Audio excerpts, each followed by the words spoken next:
トからの神秘的なイベント。でもない神秘的なやつは朝鳥神社のあれで。はい、皆さんこんにちは。今日は2月14日月曜日です。さっきまでアンドンの1階でずっと撮影してました。カメラマンは娘にやってもらって、その間いっぱいお客さん来てあ、何ですか、何の撮影ですかっていう感じで遠慮されるけど、いいですよいいですよって感じで、そういうのが何度もあって、まあ賑やかでいいですね。一通り終わって、本当はやりたいこと本当にやりたい動画ができんかったんやけど、また明日か明後日か、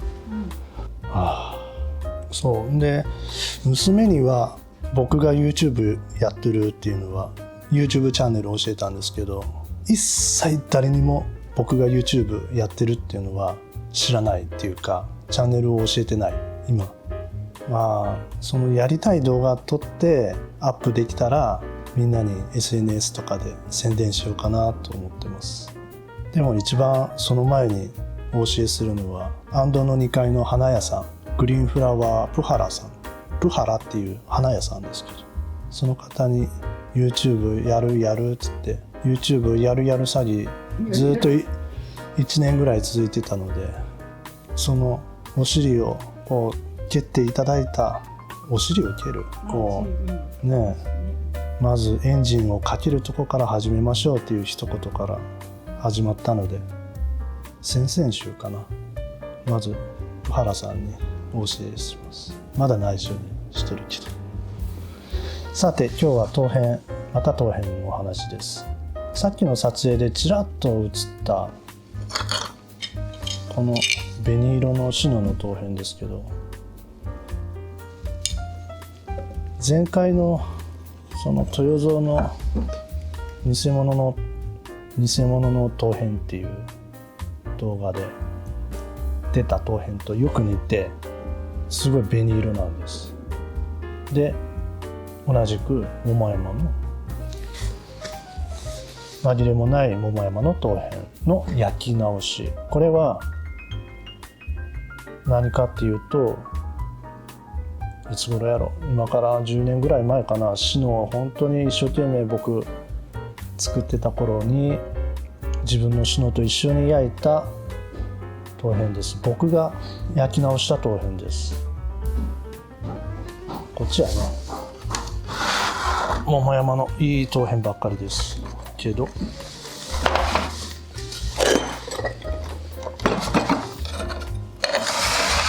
これら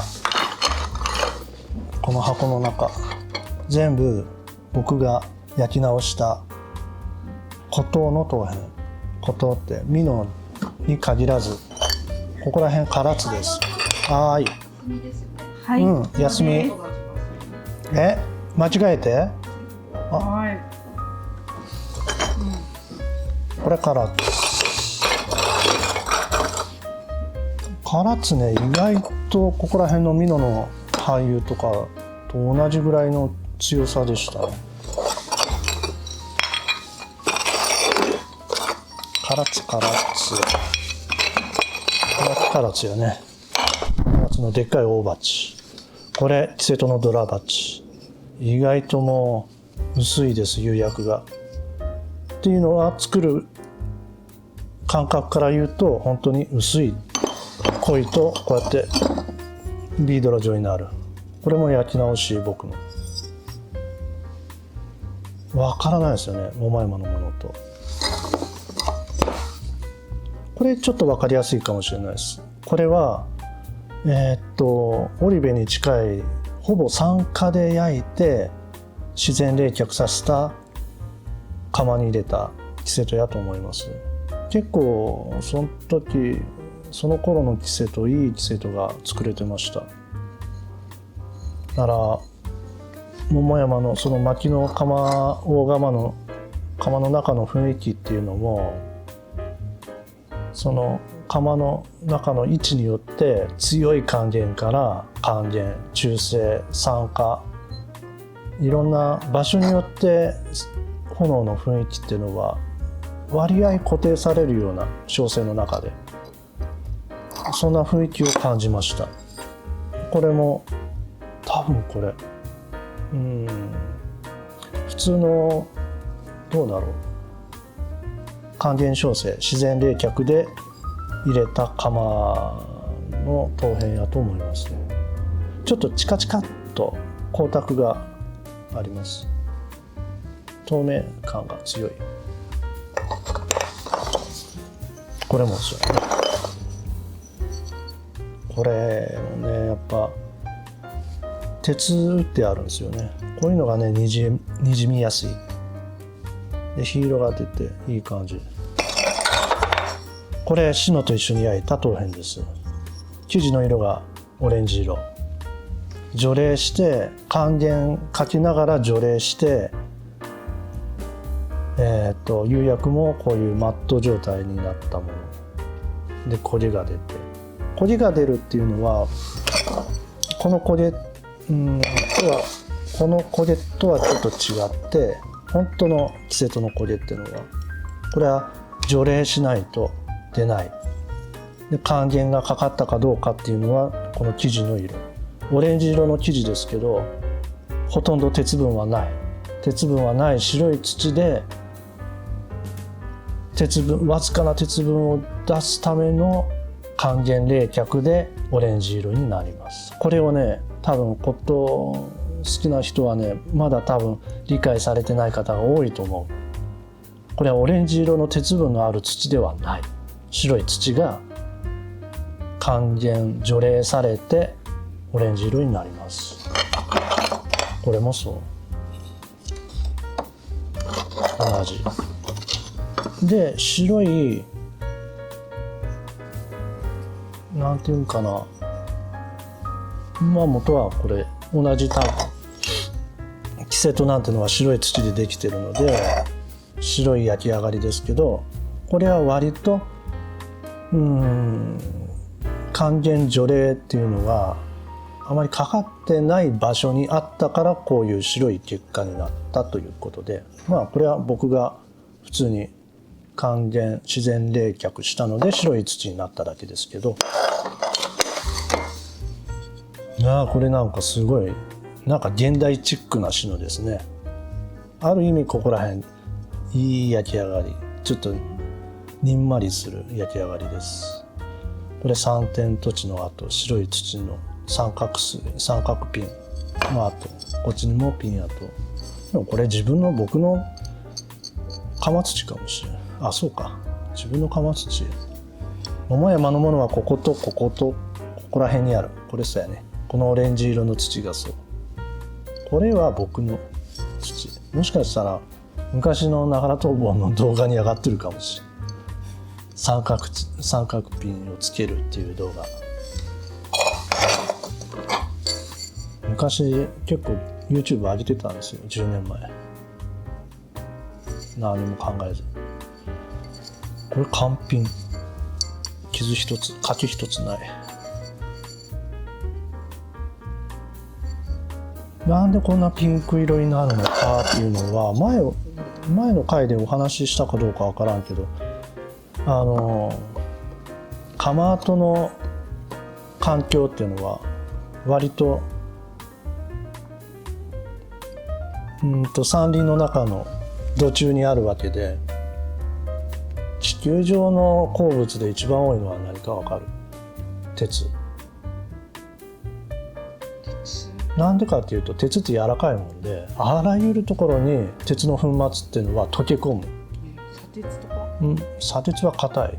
そうなの？で鉄っていうのは溶けやすくってなんていうかな、まあこれ家庭菜園の話にも出てくる話なんやけど、やっぱり山林から流れ出たイオン化された鉄っていうのが、なんやろ、栽培とか単人鉄とか言ってるんだけど、人間が体に取り入れる鉄っていうのもその二価鉄とか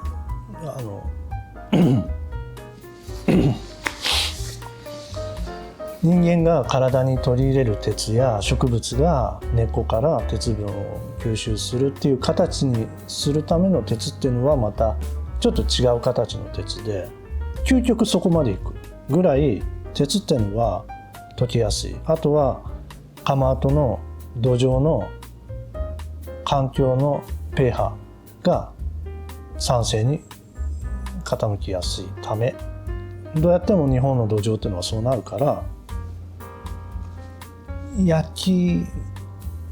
当時桃山の陶工が窯を焼いて焼きが甘いと思ったものとか破損したものを捨てたらスポンジ状になって、こいつが水も鉄分も吸収するんです。でこれを拾い上げてきたものをまた窯で焼いたら全体に鉄分が多いからめちゃめちゃ発色する。こうやってピンク色に。そんな感じです。これキセトの水差し、中まで釉薬がかかってます。たまにこういうのあります。ほぼ円ゴロの形なんですけど、平水差しでキセトのこうやってね削って、これ平鉢かな。平鉢やわ。円ゴロじゃないです。円ゴロじゃない。水差しじゃない。ちょっとこれカットやな。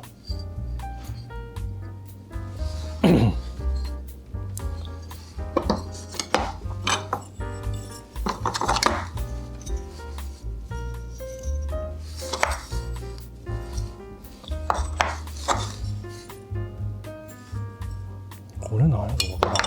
これシノですけど、多分僕が焼いても溶けきれなかったので、結構強いっていうのは火に強い耐火性のある釉薬、あんまり見たことない釉薬ですね。ってことでこういうのも自分では勉強のためテスト的のためにこういうのは自分のために勉強のためにテストして、その都度自分の作った釉薬っていうのはどういうものか、桃山の釉薬っていうのはどういうものかっていうのを自分なりに知る、その経験値っていうかその一部で、捨てずに残して自分の元に取ってありますけど、こういうものは世の中出しちゃあかんね。前回の話と一緒で。そうで、前回のその豊園の偽物の偽物の陶片はちょっともう少し見たいっていう人がいるので今まだ残してありますけど、また粉々にする時の動画をまたそれで動画にします。これも一緒に処分しようかなと思ってます。こんな変わった陶片もあるよっていう。陶片の偽物僕も実は作っとったんやなっていう忘れてました。そういうこともねいいと思います。昔の人もやっとったかもしれんしね。桃山の人も縄文時代の土器ってどういうもんやろうって言って焼いとったかもしれんしね。それは勉強やで、そういうことはいいと思う。じゃありがとうございました。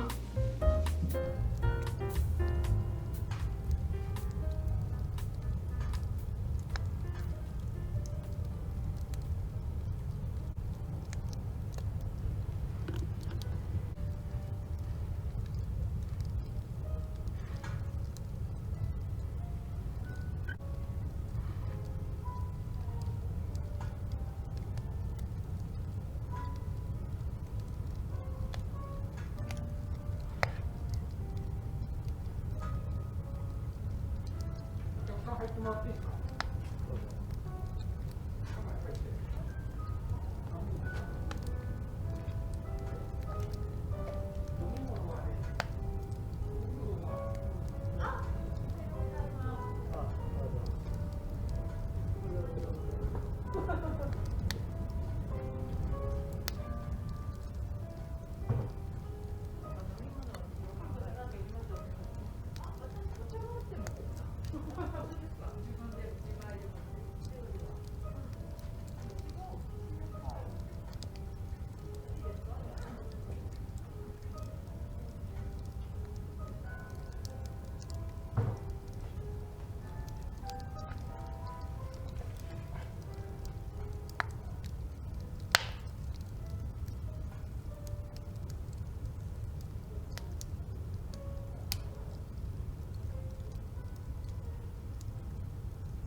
ビで。日々。なんか、日々。日々のなんか専門家がいるらしい。何キャンプファイヤーじゃなくて落ち葉とか集めて。わからん全然。神社がやってるやつなんで。あ、そう。神社。そう。イビの神社がやってる。イビのとで、ちょっと行ってみたいな。夜の昨日の夜からやってて、イベント的には。それはなんかジビエと食べるのになんかするみたいな。今日は昼間なのでそういうわけです。何かタイとからの神事的なイベントでもない。神秘的なやつは朝鳥神社のあれで、掃除の時になんかこんな燃やしてどっちに倒れるかで、工作をされるっていうのはあるんですけど、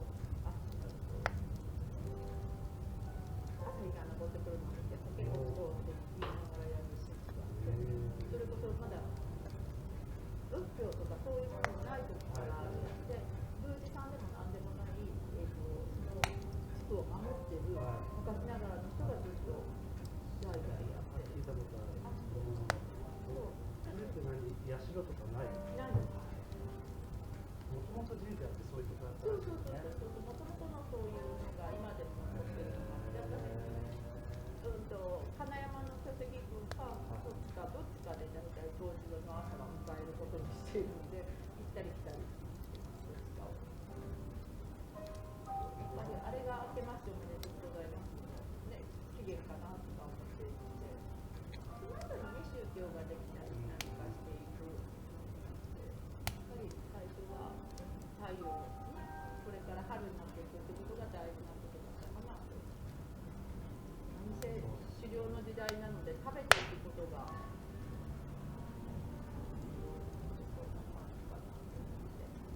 っぱりこの季節になったっていうのを暦知るっていうのは、この季節になったらあそこに木の実がなってるとか、ね、ここで何かが取れるとか、動物たちがあそこにいるとかいう情報を知ってるっていうのはやっぱ強いなので、それかなと思って。もともとは神社とか石だけ。そう石とか滝川。そうです。華々しいやつは海木。